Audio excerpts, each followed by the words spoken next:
Let's meet the richest 9-to-5 employee of all time, a former corporate executive who is poised to achieve an unprecedented financial milestone. Next year, he's set to earn an astonishing $1 billion in annual dividends, despite sometimes being named the worst CEO in American history by Forbes. Nonetheless, his financial success challenges traditional investment beliefs, showcasing that you don't necessarily need to be a company founder to amass massive wealth. So join me in this video as we delve into the story of the man who beat dividend investing, uncovering the background of this former CEO and the decisions that led him to this extraordinary achievement as the wealthiest dividend investor in the world.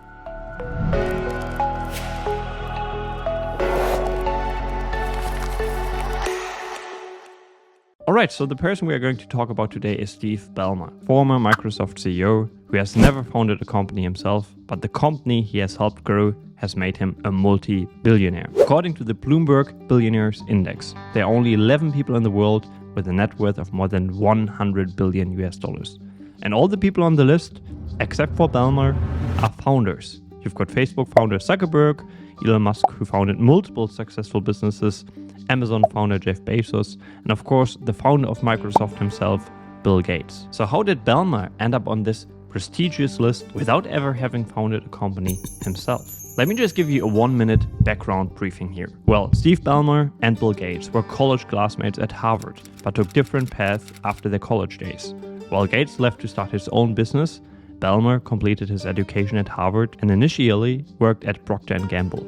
He then started pursuing an MBA at Stanford, but eventually he dropped out and followed Gates to Microsoft in 1980. He was hired as the company's 30th employee when Microsoft was only 5 years old to lead Microsoft's sales and operations team. And Ballmer negotiated to get a 10% profit share, which he later turned into an 8% equity stake in Microsoft. And then in 2000, Ballmer was officially named the new Microsoft CEO. At the peak of the dot-com bubble, which we will get back to later, as this timing haunts him and his legacy to this day. In 2003, Ballmer sold 39.3 million of his Microsoft shares for around $955 million, reducing his ownership to 4% or 333.2 million shares, which he still holds today. And thanks to the impressive 55% year-to-date rally of Microsoft, this stake alone is worth more than $120 billion as of today. And if we now look at Microsoft's dividend yield, which is a financial ratio that tells you the percentage of a company's share price that it pays out as a dividend each year, figuring out how much Ballmer receives in annual dividends becomes a question of simple math. If we multiply Ballmer's current stake, 333 million shares, with Microsoft's current share price of $372.80, we get a stake of $124 billion. If we now look up Microsoft's dividend yield, which stands at 0.81%, and multiply Ballmer's stake with 0.8, well, you get the amount Ballmer receives in dividends each year, which is pretty much exactly $1 billion. And as Microsoft continues to grow its revenue and profits, and will likely increase that dividend payout going forward, Ballmer's annual dividend income is destined to grow. Hearing all of this, you would think that Ballmer is a very well-respected executive in the corporate world. However, he's often referred to as one of the worst CEOs in American history, the worst CEO of all time. And sometimes he's even considered a meme, as he was laughing at the iPhone when it was initially released. Steve Jobs goes to Macworld and he pulls out this iPhone. What was your first reaction when you saw that? $500 fully subsidized with a plan? I said, that is the most expensive phone in the world, and it doesn't appeal to business customers because it doesn't have a keyboard, which makes it not a very good email machine.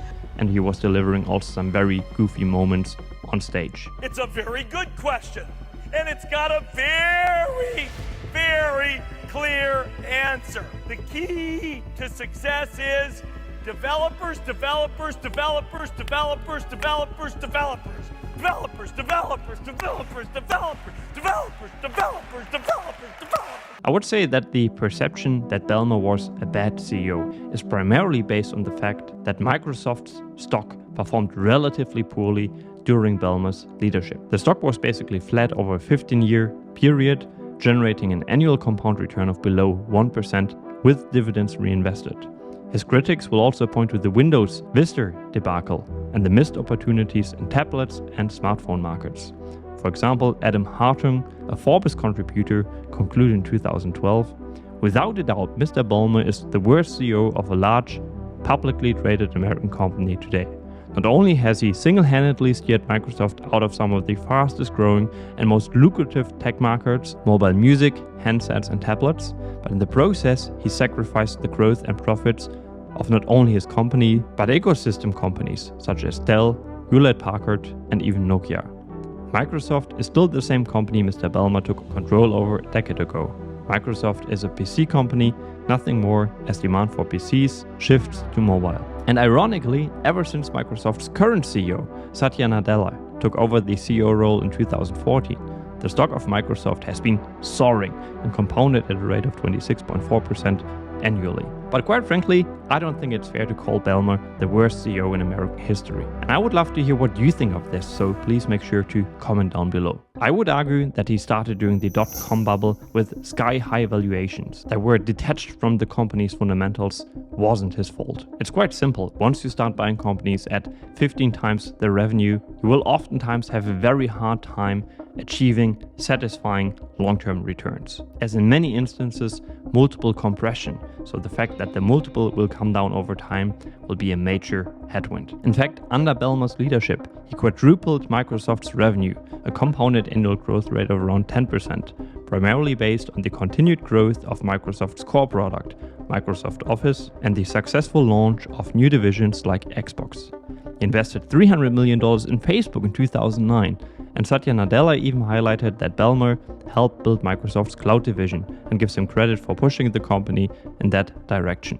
To quote Nadella, "The guy who gave me permission to do all this was Steve Ballmer." So there you have it, the story of the richest dividend investor in the world. Interestingly, personally, I tend to be very critical of exclusively dividend-focused investment strategies. So if you want to understand why that is, I recommend you watch another video of me next.